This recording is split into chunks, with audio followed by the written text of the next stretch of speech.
aquí vamos a ver esto. Muchas veces nosotros tenemos a un paciente que viene a la consulta. Este paciente viene a la consulta, emergencia, y ustedes analizan a este paciente. Entonces viene el paciente y ustedes, al inicio ustedes piensan que este paciente tiene una enfermedad. Entonces, pero muchas veces, intuitivamente, nosotros decimos, este paciente puede que tenga esta enfermedad, pero de repente, si le damos valor o un valor numérico a esa idea que ustedes tienen de esta persona que tenga una enfermedad, por ejemplo, ustedes pueden decir, esta persona tiene esta enfermedad en un 20% de probabilidad. Pueden decir esto. Entonces, como ustedes no están seguros de que este paciente tenga la enfermedad, ¿qué hacen? Le piden una prueba diagnóstica, ¿no? Una prueba diagnóstica. ¿No? Aquí está la orden de esta prueba diagnóstica. Le realizan la prueba diagnóstica y le salió positivo. Entonces, aumenta la probabilidad. Entonces, si al inicio fue 90% la probabilidad de que el sujeto tenga la enfermedad, ahora ustedes dicen, no, ahora es 90% que tiene la enfermedad. Entonces, con esta nueva probabilidad que ustedes tienen internamente en su mente, ustedes dicen, le doy tratamiento. Más o menos así es como funcionan las pruebas diagnósticas. Ustedes tienen un paciente en el cual ustedes piensan de que tienes una enfermedad, un caso probable o un diagnóstico presuntivo. Le realizan una prueba diagnóstica, ven el resultado y de acuerdo a eso toman la decisión, le doy o no le doy el tratamiento. Ahora, va a depender de qué prueba diagnóstica voy a utilizar para tener mayor certeza o menor certeza.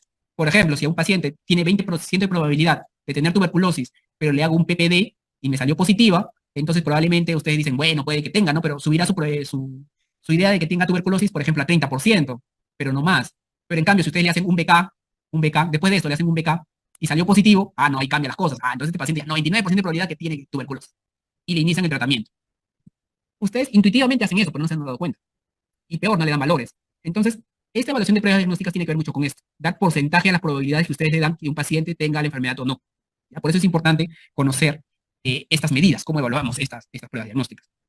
Ahora, también se ha desarrollado esta evaluación de pruebas diagnósticas porque últimamente han salido muchas pruebas diagnósticas, ¿no? Entonces tenemos que valorar cuál vamos a utilizar y cuáles no.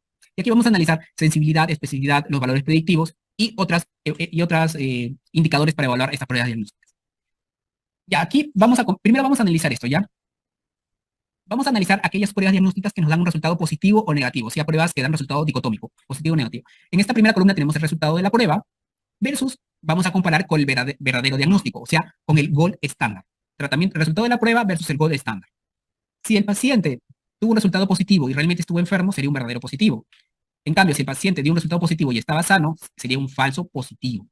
Si fue un paciente que tuvo un resultado negativo y estuvo enfermo, sería un falso negativo, mientras que si salió negativo y estaba sano, sería un verdadero negativo, ¿no? Obviamente, si estaba sano, debe salir negativo. De acuerdo a esto, vamos a analizar lo siguiente. Veamos de acá, voy a poner acá un puntero. Aquí analicemos en este orden, de orden vertical, de arriba para abajo. Sensibilidad. Sensibilidad es la probabilidad de que un sujeto enfermo tenga un resultado positivo. O sea, tengo una persona que tiene enfermedad, yo sé que tiene tuberculosis. Le voy a aplicar una prueba diagnóstica, por ejemplo, BK, por último, BK. Entonces, ¿cuál es la probabilidad de que salga positivo esa BK? Esa es la sensibilidad. ¿Ya? Esa es sensibilidad. ¿Cómo se calcula? Verdaderos positivos sobre el total de enfermos, que es la suma de verdaderos positivos más falsos negativos. Tengo otra medida que se llama especificidad, que es la probabilidad de que un sano tenga un resultado negativo. En este caso, sé que el sujeto está sano, le aplico la prueba diagnóstica y espero que me salga negativo, ¿sí? Porque está sano. Eso se refiere a la especificidad. Si se nota, en ambos sé que el diagnóstico del paciente es positivo o negativo. Solamente estoy probando la prueba diagnóstica, si funciona o no funciona. ¿Ya? ¿Cómo se calcula? Dividiendo verdaderos negativos sobre el total de sanos. Es decir, verdaderos negativos sobre falsos positivos más verdaderos negativos, que es el total de sanos. Ahora, para aquellas pruebas que son para screening o tamizaje, se espera utilizar aquellas pruebas que tienen alta sensibilidad, mientras que si quiero utilizar una prueba confirmatoria, esta debería tener alta especificidad. ¿Ya? Eso también hay que tener en cuenta. Ahora, con respecto a los valores predictivos, positivo y negativo, aquí partimos de otra forma. Aquí partimos de que tenemos el resultado. Por ejemplo, acá, tengo un resultado positivo de un sujeto. Entonces ahí viene la pregunta, ¿realmente será positivo? Ahí viene esta pregunta. Entonces ahí vienen los valores predictivos, o sea positivo o sea negativo. El valor predictivo positivo es la probabilidad de que un sujeto con resultado positivo tenga la enfermedad. Aquí tengo el resultado positivo. ¿Cuál es la probabilidad de que este sujeto realmente tenga la enfermedad? Ese valor predictivo positivo. ¿Cómo se calcula? Dividiendo verdaderos positivos entre el total de positivos, o sea, verdaderos positivos más falsos positivos. Y el valor predictivo negativo es la probabilidad de que un sujeto con resultado negativo esté sano. ¿Ya? Entonces, ¿cómo se calcula? Calcular dividiendo verdaderos negativos sobre el total de negativos, es decir, falsos negativos más verdaderos negativos. Y tengo estos dos cálculos. Son los valores predictivos.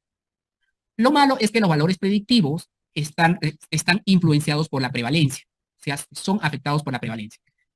Si aumenta la prevalencia, ven este grafito, si aumenta la prevalencia, entonces aumenta el valor predictivo positivo y disminuye el valor predictivo negativo. En cambio, si reduzco la prevalencia, disminuye el valor predictivo positivo y aumenta el valor predictivo negativo.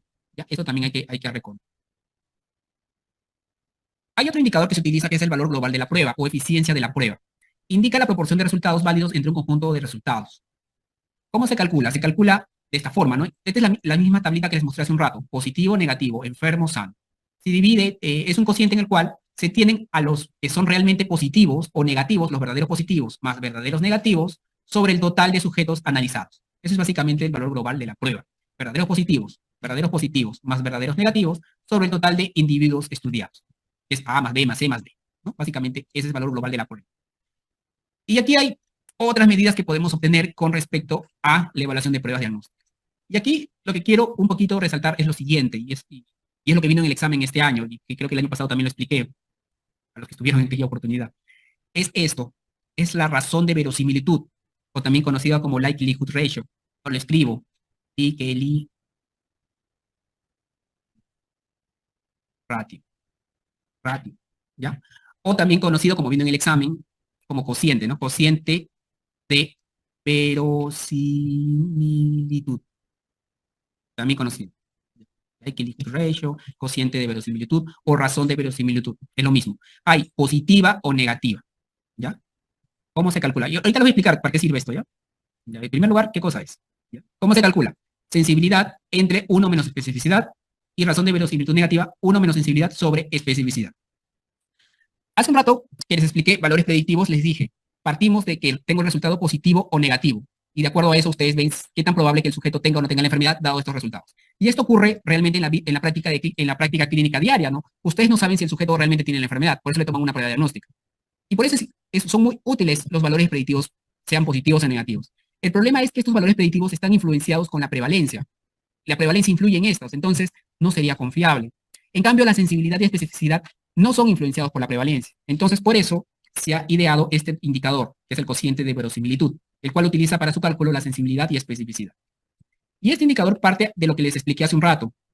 Ya, ahorita vamos a resolver este ejemplo. Ya primero quiero explicar sobre este cociente de verosimilitud, ¿ya? O también conocido como likelihood ratio, o también razón de verosimilitud también.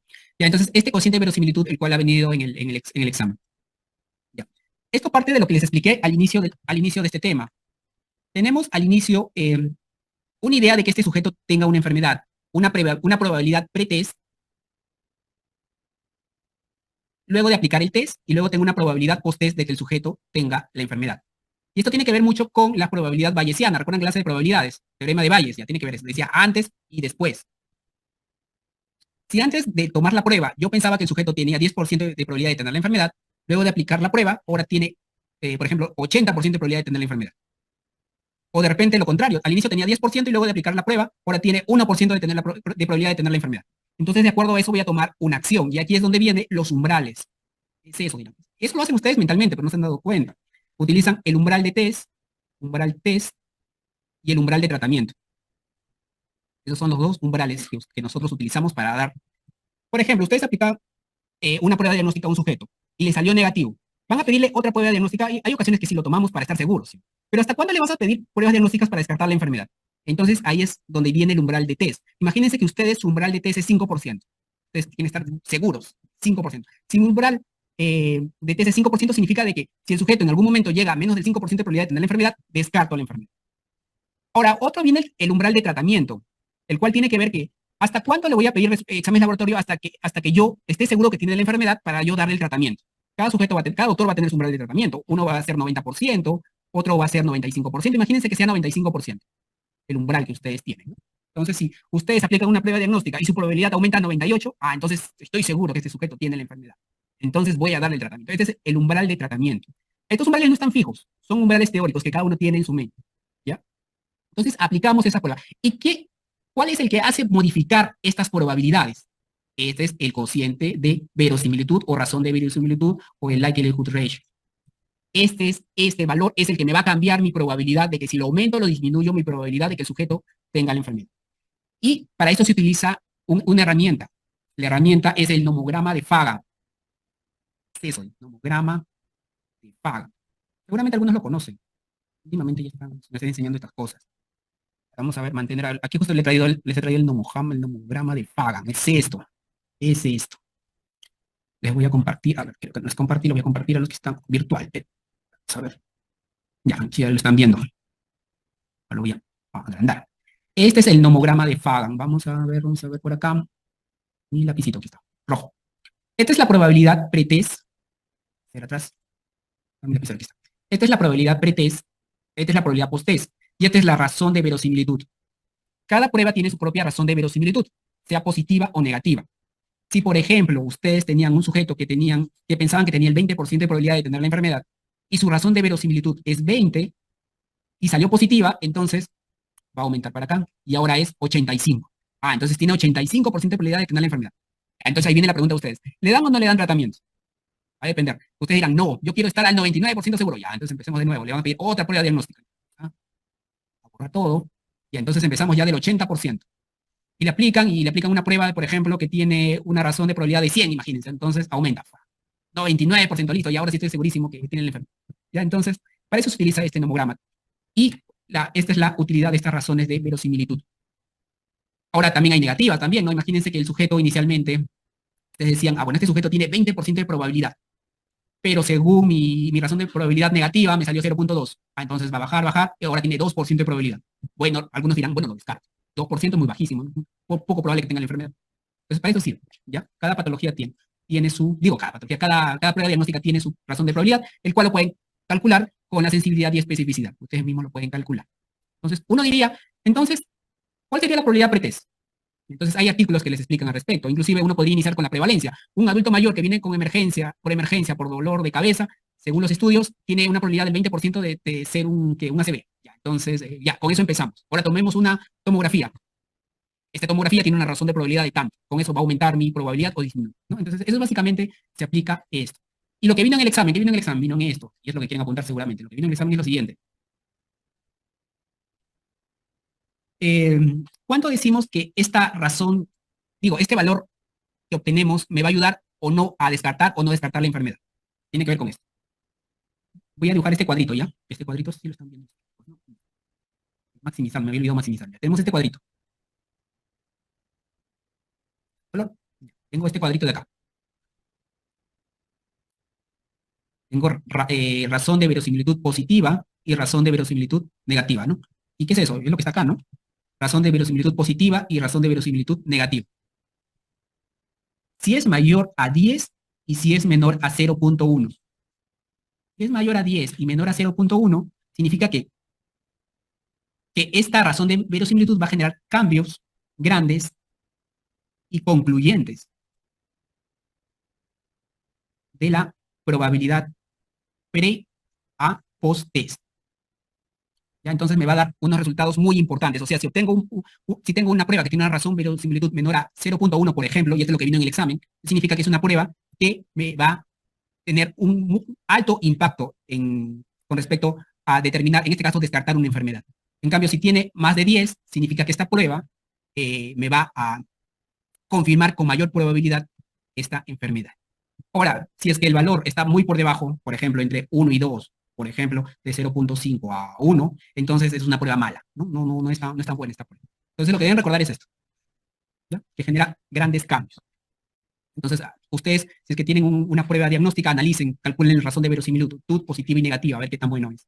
Y por último, resolvamos este ejemplo de acá, ¿no? Aquí estamos realizando un examen clínico, ¿no? Tacto rectal versus la biopsia prostática, ¿no? Lo que queremos determinar qué tan bueno es realizar tacto rectal para diagnosticar cáncer de próstata, ¿no? Es uno de los urólogos utilizan esto, ¿no? Entonces, calculemos la sensibilidad, especificidad y algunos indicadores. Por ejemplo, la sensibilidad. La sensibilidad, ¿cómo se calcularía?